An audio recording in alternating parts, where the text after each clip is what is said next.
You think it's harmless? Just release, reset, move on.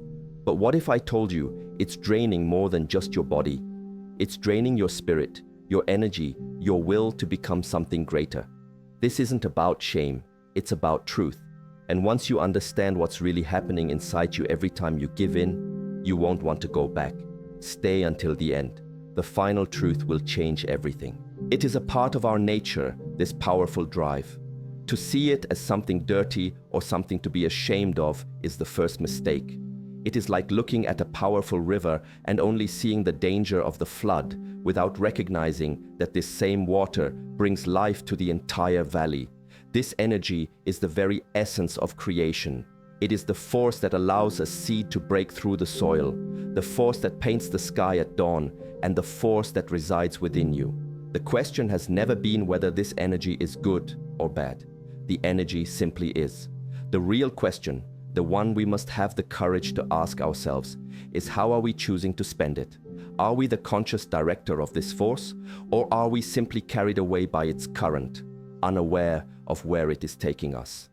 The journey to self-mastery begins not with condemnation, but with this simple, honest observation. Imagine you are born with a deep, clear reservoir of water. This is your ancestral energy, your constitutional strength, your Jing. It is the fundamental power source for your entire life. Every action you take, every thought you think, every word you speak draws a small amount of water from this reservoir. A stressful day at work, a night of poor sleep, an argument with a loved one. All of these are small withdrawals. A healthy meal, a moment of peaceful meditation, a deep and restful sleep. These are small deposits, ways in which we can replenish the more superficial daily energy that protects our deeper reserves. This reservoir is the foundation of your vitality, your clarity of mind, your emotional stability, and your physical health. Its preservation is the most fundamental task of a conscious life. Now, consider the act that we are discussing. In the framework of energy, this act is not a small sip of water from your reservoir. It is opening a tap at the very bottom.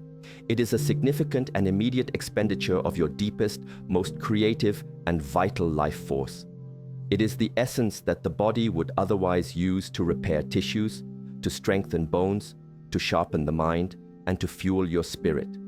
When this expenditure becomes a frequent habit, the reservoir begins to drain more quickly than it can be replenished.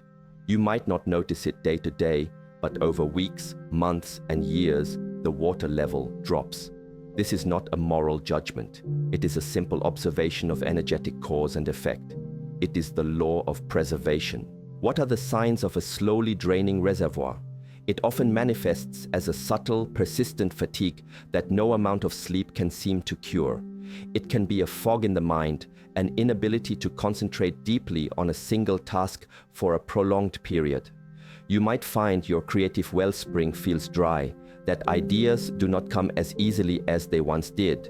Your emotional resilience may weaken. Small annoyances become major frustrations.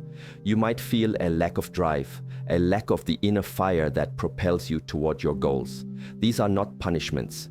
They are simply the natural consequences of spending your most precious resource on a fleeting moment of sensation, rather than investing it into the construction of a vibrant, resilient, and deeply fulfilled life. The modern world does not teach us this. It encourages endless expenditure.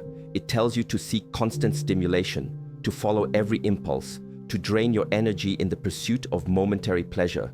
And so, we find ourselves in a state of perpetual exhaustion, wondering why we feel so empty despite being so constantly entertained and stimulated.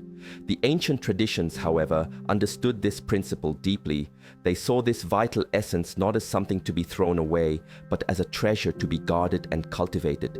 It was the fuel for profound spiritual insight, for incredible feats of physical endurance, and for the development of an unshakable inner peace. They understood that a person who is the master of their own energy is the master of their own destiny. The first step, then, is to simply become aware, to feel, truly feel, the state of your own body and mind after this act. Do not judge it, just observe. Is there a feeling of vibrancy, of being more alive? Or is there a subtle feeling of being drained, of being less than you were before? Is your mind sharper or is it clouded? Is your spirit lifted or is there a quiet, hollow echo? This honest, personal observation is more powerful than any words I can speak. You must become your own scientist in the laboratory of your own experience. When you see for yourself with clarity the true cost of this expenditure, the desire to preserve that energy will arise naturally from within you. It will not be a struggle based on a rule you have been given, but a choice based on a truth you have discovered. Mindful direction. Once we understand what we are losing, the next more powerful step is to understand what this energy is truly for. This force that creates the urge is not a nuisance to be suppressed. It is the most potent creative power you will ever have. It is the energy of life itself seeking expression. The problem is not the river. The problem is that we have allowed it to flow without a channel, without a purpose. When this energy builds, it creates a pressure, a tension.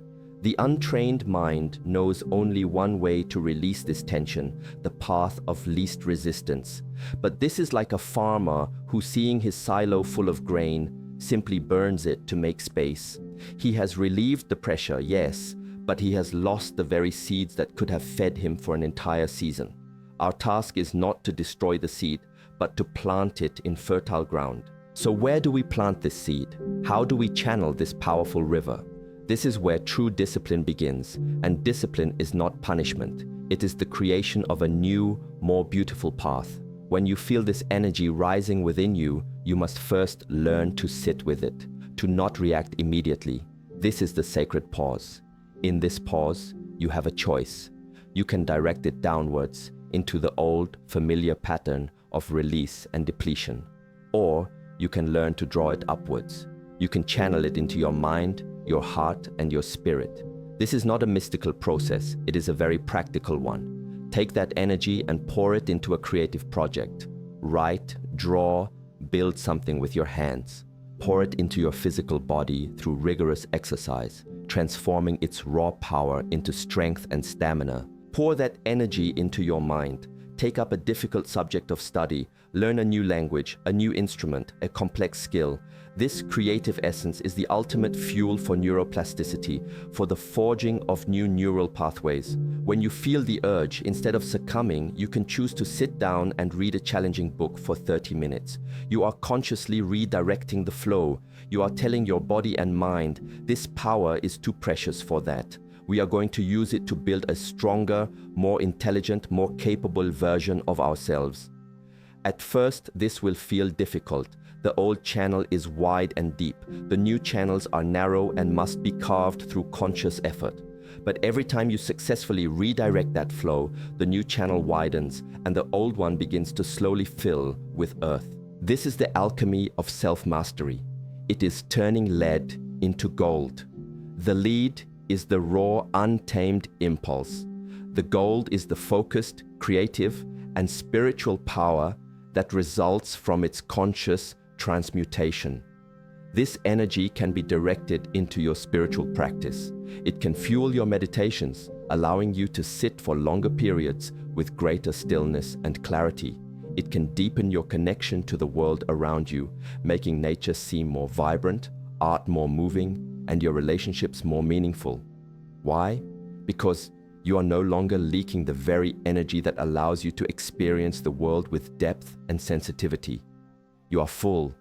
You are present. Your cup is not empty, so you have something to give to the world, rather than constantly seeking for the world to fill you up.